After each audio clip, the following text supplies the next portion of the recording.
ভিডিওটা আমার নলেজে এখন আসে নাই, আমার দেখার সুযোগ হয়নি। আমাদেরকে মানে দইরা নিয়া প্রেসার দিয়া, ঠিক আছে, আমাদের কাছ থেকে চেক রাখে, বেলাং চেক থানায় বসিয়ে দিয়েছে। থানায় হ্যাঁ, পরে আমরা ওসি স্যারের কাছে গেছি আর বলছে যে গরু কি আছে, পরে আমার আব্বা বলছে হ্যাঁ গরু আছে। আমার একটা মেয়ের শ্লীলতাহানির চেষ্টা করে, একটা মেয়ের শ্লীলতাহানির চেষ্টা চলতেছে, ওই জায়গায় তো আইনের লোকের উচিত ছিল আমাকে দেখার। আমার পেটের উপরে এমন জোরে একটা লাথি মারছে। আমার ডেলিভারি হয়েছে 18 তারিখ। আমার শেষরাইয়া তান্না টাকাইয়া নিয়ে যায়। 2024 সালের অক্টোবর মাস, প্রতিদিনের মতোই ঘুম থেকে উঠে গরু চড়াতে যাচ্ছিলেন পটুয়াখালীর বাউফলের রাসেল হোসেন। গরু ঘরে ঢুকতেই মাথায় আকাশ ভেঙে পড়ে তার, কারণ ঘরে থাকা 5টি গরুই উধাও। গরু না পাওয়ার এই ঘটনা মুহূর্তেই ছড়িয়ে পড়ে এলাকায়। মরিয়া হয়ে রাসেল এদিক সেদিক ঘুরতে থাকে। ঘটনার মোড় নেয় যখন রাসেলকে থানায় ডাকা হয়। তিনি জানতে পারেন বাউফল থানার ওসির নির্দেশেই চুরি করা হয় তার 5টি গরু। বাউফলের নুরানপুর গ্রামের বাসিন্দা আলতাফ খলিফা তার ছেলের চাকরির প্রলোভনে স্থানীয় ব্যবসায়ী সেলিম সম্রাট ওরফে উত্তমকে 1,37,000 টাকা দেন। চাকরি এবং টাকা না দিতে পেরে সেলিম সম্রাট এখন পলাতক। টাকা ফেরত পেতে সম্রাটের ঘনিষ্ঠজন ইন্দ্রকুল গ্রামের মোহাম্মদ রাসেল হোসেনের নামে থানায় অভিযোগ দায়ের করেন আলতাফ ও তার মেয়ে নাসরিন বেগম। এই অভিযোগের পর কোনো তদন্ত ছাড়াই রাসেলের বাড়ির গরু চুরি করে নিয়ে আসতে বলে বাউফল থানার ওসি কামাল হোসেন। এ বিষয়ে রাসেল জানান, গরু ফিরিয়ে দেওয়ার জন্য তাকে জোর করে থানায় নেওয়া হয় এবং 80,000 টাকার বিনিময়ে গরু ফেরত দেওয়া হয়। তবে শুধু টাকা নয়, জোরপূর্বক স্বাক্ষর করিয়ে রাসেলের কাছ থেকে 2টি ব্ল্যাঙ্ক চেকও নিয়ে নেয় তারা। আমার কাছ থেকে চেক নেছে 1,37,000 টাকার চেক দেওয়া, তাহলে আমার বাড়ি থেকে আমরা বাড়িতে না তাই কিভাবে গরু নিয়ে যায়? ঠিক আছে, আমার প্রশ্ন এইখানে যে আমার চেক দেওয়া, তারপর থানা আমাদের কাছ থেকে চেক মানে রেখে দেয়, আমাদেরকে মানে দইরা নিয়া প্রেসার দিয়া, ঠিক আছে, আমাদের কাছ থেকে চেক রাখে, বেলাং চেক, ঠিক আছে। তারপরে এতগুলো চেক দেওয়া সত্ত্বেও তো আমার বাড়িতে আইসা, আমরা কেউই বাড়িতে না, তা আমার ঘর থেকে কিভাবে গরু নিয়ে আইসা কি বলছে? আইসা মানে বলতেছে এইটা যে ওসি স্যারের নির্দেশে ওসি স্যারে পাঠাইছে গরু নেওয়ার জন্য, ঠিক আছে, এই জন্য আমরা গরু নিয়ে যাইতে আছি।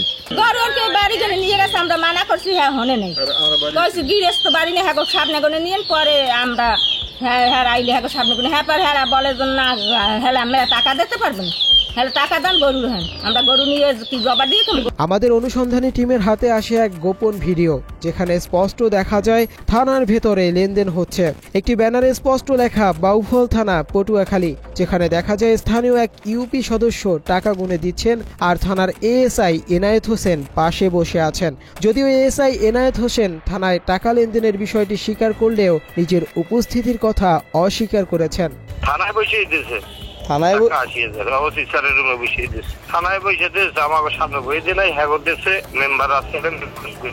এএসআই এনায়েত আমাদের অনুসন্ধানী টিমের সাথে কথা বলার এক পর্যায়ে ওসির রুমে টাকা লেনদেনের কথা বললেও ওসি এই লেনদেনের বিষয়টি জানেন না বলে অস্বীকার করেন।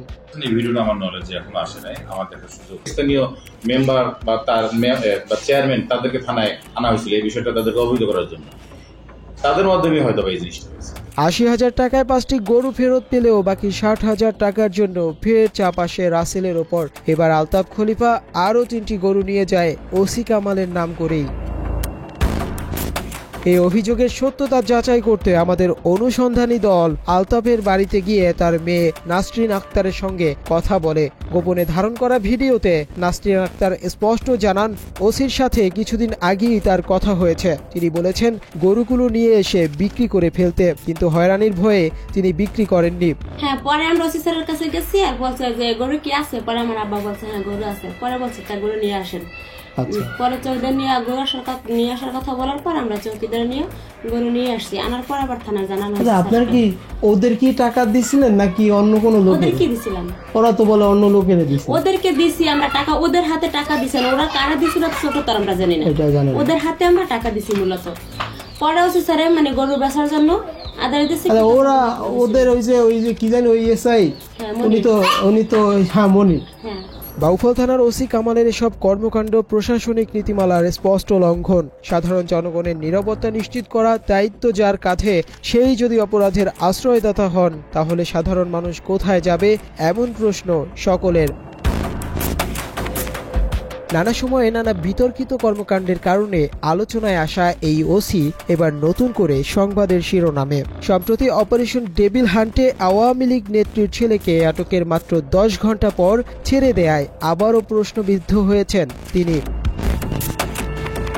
2024 সালের 22 সেপ্টেম্বর বাউফল থানায় যোগদানের পর থেকেই ক্ষমতাশালীদের সঙ্গী হয়ে উঠেছেন ওসি কামাল। আইন শৃঙ্খলা পরিস্থিতির অবনতি, চাঁদাবাজি, খুন, ধর্ষণ, ডাকাতি ও অপহরণের মতো অপরাধের সংখ্যা বাড়লেও তিনি যেন এসব নিয়ে নীরব। কিন্তু তার বিরুদ্ধে ওঠা অভিযোগ শুধু নীরবতার নয়, বরং সক্রিয় অপরাধমূলক কার্যক্রমেরও। আমাদের অনুসন্ধানী টিম ওসি কামালের একাধিক ভয়ঙ্কর কর্মকাণ্ডের সন্ধান পেয়েছে।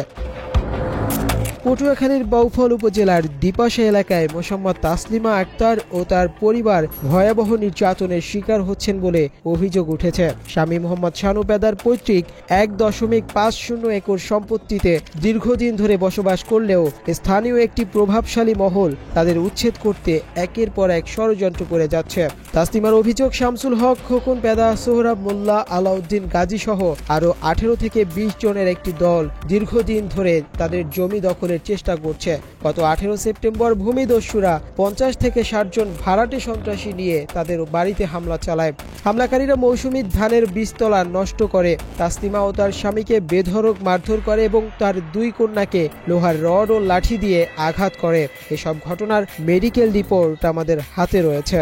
এমনকি 2 মেয়ের গলার 2 ভরি স্বর্ণের চেইন ছিনিয়ে নেয়। বৃদ্ধা মাকে বাঁচাতে গেলে তাকেও রক্তাক্ত জখম করা হয় বলে অভিযোগ তাসলিমার। গোপন ক্যামেরার এক ভিডিওতে দেখা যায় তাসলিমার বৃদ্ধা মাকে মারধরের পর তাকে ধরে হাসপাতালে নেওয়া হচ্ছে। ওই দিনই আহত অবস্থায় থানায় যান তাসলিমা ও তার মেয়ে। মামলার কথা বললে ওসির টালবাহানা শুরু হয়। ওসি তাদের হাসপাতালে যেতে বলেন এবং মেডিকেল রিপোর্ট নিয়ে আসতে বলেন। অভিযোগ রয়েছে 1 লক্ষ টাকার বিনিময়ে ওসির সাথে এর আগেই চুক্তি সম্পন্ন করে প্রতিপক্ষ। তাই মামলা করতে গেলে পুলিশ মামলা না নিয়ে শুধু সাধারণ অভিযোগ গ্রহণ করে। উল্টো প্রতিপক্ষের ভুক্তভোগীদের বিরুদ্ধে করা মামলা গ্রহণ করেন ওসি কামাল, আর এখানেই দেয় সন্দেহের জন্ম। পরবর্তীতে আদালতে মামলা হলেও পুলিশ পক্ষপাতমূলক আচরণ করে। 7 বারেরও বেশি সময় সাক্ষ্য দিলেও মামলার এজাহার দিচ্ছে না ওসি কামাল হোসেন। এদিকে গত 20 অক্টোবর এ ঘটনার একটি তদন্ত প্রতিবেদন জমা দেন বাউফল থানার এএসআই মশিউর রহমান, যেখানে ভুক্তভোগীদের সন্ত্রাসী বলে আখ্যা দিয়ে তাদের গ্রেফতারের দাবি জানান ওই তদন্তকারী এএসআই। আমার একটা মেয়ের চিরতহানির চেষ্টা করে। ওই সময় আমি 4 জন অসুস্থ মেয়ের ছেলে নিয়ে আসছি হাসপাতাল থানায় ওসি স্যারের কাছে। ওসি স্যার বললো যে ছবি টবি তুলে নিয়েছে, বললো যে হসপিটালে নিয়ে চিকিৎসা দেন। আমি এটা দেখতেছি, কিন্তু 3 দিন পরে আমাদের নাম কাটিয়ে দেয় আর কোনো সাহায্য পাই না। পরে দেখতেছি এরকম বলতে বলতে দীর্ঘ 15 দিন যাবৎ ঘুরাইছে। ঘুরানোর শেষে বলছে আপনার টাকা থাকলে আপনি কোর্টে যান। ওই কোর্ট থেকে মামলা করছি, মামলার রিপোর্ট এই জায়গায় আইসা প্রায় 4 মাস চলতেছে, কোনো রিপোর্ট দেখতেছি না। ওসি স্যারের কাছে আসার পরে ওসি স্যার বলতেছে যে আমি আপনার কোনো সাহায্য করব না, আপনার সাহায্য করবে সাংবাদিক সম্মেলন। তাসলিমার অভিযোগ, ধান কাটতে গেলে পুলিশ বাধা দেয় এবং আদালতের নির্দেশনার কথা বলে ধান কেটে স্থানীয় চৌকিদারের জিম্মায় রাখার কথা থাকলেও তা বিক্রি করে দেয়। অথচ প্রতিপক্ষরা ধান বিক্রির সময় পুলিশের সঙ্গে ছিল, কিন্তু তাদের পরিবারকে যেখানে থাকতে দেয়া হয়নি। বলছে অসভ্য মহিলা কথা বলবা না, থানায় না আসলে আমি খুশি হব। আসলে কি আমরা হতদরিদ্র হয়ে কি আমরা আইনের কোনো সাহায্য পাবো না? আমি ডকুমেন্ট দিতাম না, আমার ডকুমেন্ট দেওয়ার মতো কিছু নাই, বলবো ওই মহিলা অসভ্য। কিছু মানে বা শক্ত কিছু দেখাইলেও বলে মহিলা অসভ্য বেশ্যা। বিপক্ষে লাগে হাত মিলাইয়া। এখন আমি গ্রামে শুনতে পাই যে বিপক্ষে এত অত্যাচার অবিচার করে, থানায় আমাকে মামলা নেয় না, কারণ থানা নাকি হারা 1 লাখ টাকা দিয়ে বুক করে দিচ্ছে। এ পর্যন্ত তাসলিমা আক্তার ও তার পরিবারের বিরুদ্ধে 5টি মামলা করা হয়েছে, যার মধ্যে অন্তঃসত্ত্বা নারী মোসাম্মদ রুবি আক্তার, মৃত সন্তান প্রসবকারী শিমু আক্তারকেও আসামি করা হয়েছে। পুলিশের সহযোগিতা না পেয়ে এখন তারা চরম নিরাপত্তাহীনতায় ভুগছেন। অসহায় তাসলিমা আক্তার সাংবাদিকদের মাধ্যমে প্রশাসনের দৃষ্টি আকর্ষণ করে ভূমিদস্যুদের দৌরত্ব বন্ধ করা ও ন্যায় বিচার নিশ্চিত করার আহ্বান জানিয়েছেন। এ বিষয়ে গত বছরের 9 ডিসেম্বর তাসলিমা পটুয়াখালী প্রেস ক্লাবে একটি সংবাদ সম্মেলন করলে ক্ষিপ্ত হয়ে ওসি কামাল বলেন, সাংবাদিকদের কাছে যান, থানায় আসবেন না। এছাড়া ওসি অকথ্য ভাষায় গালাগালি করে বলেও অভিযোগ করেছেন তিনি। আমি যে হসপিটালে ভর্তি ছিলাম, এটা তো আমার প্রশ্ন আইনের কাছে, এটা কি আইনের ধারা যে একটা মেয়ের শ্লীলতাহানির চেষ্টা চলতেছে, ওই জায়গায় তো আইনের লোকের উচিত ছিল আমাকে দেখার যে মূলত বিষয় ওই জায়গায় কি হয়েছে, কিন্তু তারা এটা দেখে নাই। দেখার কথা বইলা পরে মামলা করার জন্য আসছি, মামলা নেয় নাই, ওসি স্যার দেখে নাই। কিন্তু আমার ওসির কাছে একটা প্রশ্ন যে তার মা বোন হলে কি সে এটা করতে পারতো? এইটা কোন আইনে আছে? আমি জানি সে একজন মুসলমান, সে একজন রোজা নামাজি ব্যক্তি, কিন্তু সে এরকমের কাজটা কিভাবে করলো? তারপর আমার এই ঘটনা ঘটার পরে তারপর আমাকে উল্লেখ করে 3 থেকে 4টা মামলা দিয়েছে, তার কপি আমি দিতে পারবো প্রমাণ সহ। শুধুমাত্র এই ঘটনাটা ধামাচাপা দেওয়ার জন্য শুধুমাত্র আমাকে নিয়ে ফোনটা ভেঙে দিচ্ছে। তারপরে আমার পেটের উপরে এমন জোরে একটা লাথি মারছে। আমার ডেলিভারি হয়েছে 18 তারিখ, ও এই ঘটনা ঘটেছে 28 তারিখ। 10 দিনের ভিতরে আমার পেটের উপরে এত জোরে একটা লাথি মারছে, আমার সাথে সাথে ওই জায়গায় ব্লিডিং শুরু হয়েছে। আমি দীর্ঘ 4 মাস যাবৎ হসপিটালে ভর্তি ছিলাম, কারণ আমার ব্লিডিং কোনো মতেই থামানো সম্ভব ছিল না। আমি ঢাকা মেডিকেলে ভর্তি ছিলাম, আমি সুস্থ হয়েছি কিছুদিন, তাও শারীরিকভাবে অনেক অসুস্থ এখনও। তবে বিষয়টি পারিবারিক বলে এড়িয়ে যান ওসি কামাল। এদিকে এসব ঘটনার অনুসন্ধানের সময় ওসির বিরুদ্ধে আরও একটি গুরুতর অভিযোগ পায় বাংলা এডিশন। পৈতৃক ভিটায় বসবাসরত 2 বৃদ্ধ ভাই 75 বছর বয়সী মোহাম্মদ জাহিদ খান এবং 78 বছর বয়সী মোহাম্মদ ইসমাইল খান কয়েক বছর আগে পুরনো টিনের ঘর ভেঙে নতুন ভবন নির্মাণ শুরু করেন তারা, কিন্তু এই নির্মাণ নিয়েই বাধে বিপত্তি। তাদের আপন ভাই শফিকুল ইসলাম দাবি করেন ঘরটি তাদের আরেক ভাই হেমায়েত খান তৈরি করেছিলেন এবং তিনি সেটি হেমায়েতের কাছ থেকে কিনেছেন। এরপর থেকেই শুরু হয় পারিবারিক দ্বন্দ্ব, যা গড়ায় পুলিশের হস্তক্ষেপ ও আদালতের নির্দেশনার দিকে।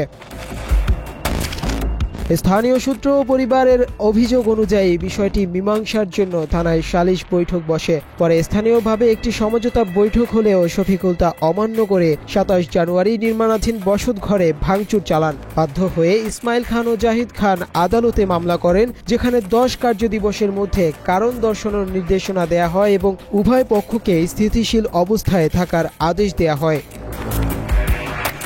কিন্তু আদালতের এই আদেশও শফিকুল ইসলাম মানেননি, বরং 4 ফেব্রুয়ারি পুনরায় হামলা চালিয়ে বসত ঘরে ব্যাপক ভাঙচুর করেন বলে অভিযোগ করেন বাদীরা। এরপর থানায় অভিযোগ দায়ের করে বাদী ইসমাইল হোসেন। সেখানে তিনি বলেন শফিকুল ইসলাম শুধু প্রাণনাশের হুমকি দেননি, উল্টো পুলিশি হয়রানি ও মিথ্যা মামলায় ফাঁসানোর হুমকি দিয়েছে। 13 ফেব্রুয়ারি রাত হঠাৎই পুলিশের 7 সদস্যের একটি দল বৃদ্ধ জাহিদ খান ও ইসমাইল খানকে তাদের বাড়ি থেকে টেনে হিঁচড়ে থানায় নিয়ে যায়। থানায় নিয়ে গেলে তাদের বিরুদ্ধে লুটপাটের মামলা দায়ের করে কোর্টে চালান দেয়া হয়। অথচ পরিবার দাবি করছে এটি শফিকুল ইসলামের পূর্ব পরিকল্পিত চক্রান্ত ছিল, যা তার আগের হুমকির সঙ্গে হুবহু মিলে গেছে। আমি ঢাকা থেকে গ্রামের বাড়ি আসি, সন্ধ্যার সময় 7-8 জন পুলিশ আইয়া আমাকে বলে আপনি থানায় চলেন। আমি কেন থানায় যাব? কারণ ওসি সাহেব ডাকছে, আপনাদের ব্যাপারে কথা বলবে। হ্যাঁ, আমি তাদের কথা শুনে আমি থানাতে যাই। থানাতে যাই ওসি সাহেব আমাকে বসতে বলার পর আমি মহলে যাব, আপনি এখানে এসের সাথে কথা বলেন। পরে এসে 10টা-12টার সময় বলে আমাকে আপনি কাস্টডিতে আপনি থানাকে চালান দিতে হবে। তখন আমাকে হাজতে ভরে রাখছে। বাড়িঘরের বিরোধ ছিল এবং এটা চলমান সালিসি ব্যবস্থা ছিল। হ্যাঁ, এই জন্য আমি বাড়িতে আসছিলাম। তাই তারা যে একটা কেস করছে এটা আমি জানি না।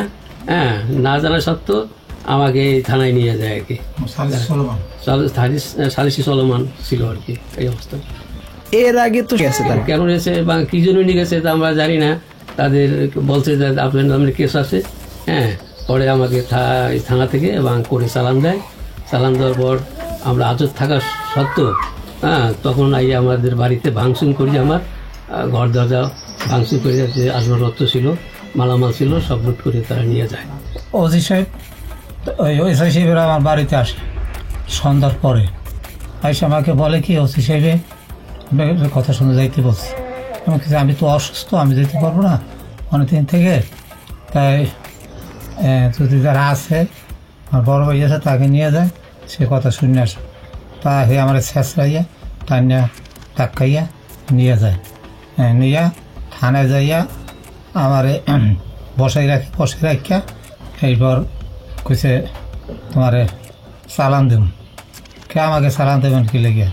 হ্যাঁ চালান দেবে বহুত ভানে পরে, এই কথা কইছে, কই আমারে কাটার মধ্যে ভরে দিয়েছে। এ নিয়ে স্থানীয়দের মধ্যে প্রশ্ন উঠেছে, চার ঘর তাকিয়ে যদি পুলিশ গ্রেপ্তার করে তবে তার অনুপস্থিতিতে কে বা কারা আবারও সেই বসতঘর ভাঙার নেতৃত্ব দিল। টপ টু বটম এবং থানার ওসি এসআই যারাই আছে, কারণ সবাই তাদের কাছে আসলে আমরা এখন নিরপরাধ, এবং আমরা কোনো রকম তাদের কাছে প্রশাসনিক সাহায্য সহযোগিতা পাচ্ছি না, এবং তারা আরও উল্টো আমাদের হেনস্থ অপদস্থ করার মতো এক প্রকার আমাদের সাথে বাজে ব্যবহার পর্যন্ত করা শুরু করে দিচ্ছে অটোমেটিকলি। কী কারণে আমরা আজও পর্যন্ত এখন পর্যন্ত চাই না। বিনা অভিযোগে হঠাৎ আমার বসতঘর থেকে আমার অসুস্থ স্বামীকে পুলিশে তুলে নিয়ে যায়।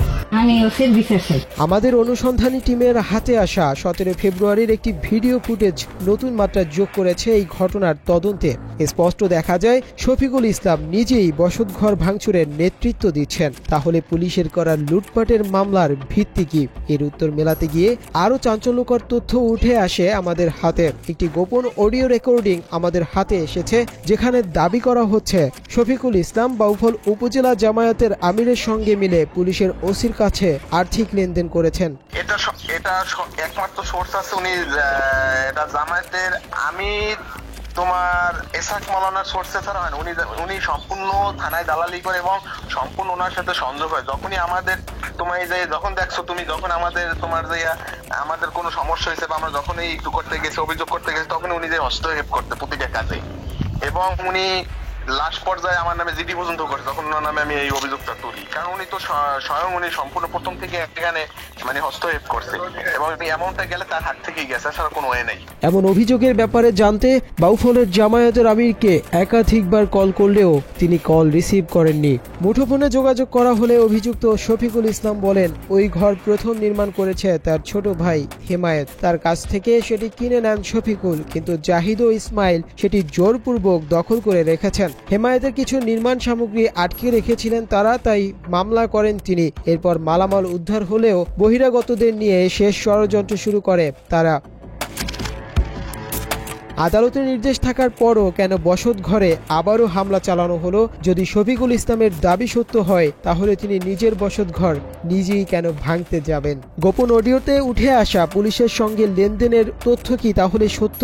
এই ঘটনার সুষ্ঠু তদন্ত না হলে ভবিষ্যতে যে কেউ প্রভাব খাটিয়ে প্রশাসনের সাহায্যে প্রতিপক্ষকে ফাঁসাতে পারবে, এই আশঙ্কা উড়িয়ে দেওয়া যায় না। এখন প্রশ্ন হলো, ওসি কি বলবেন?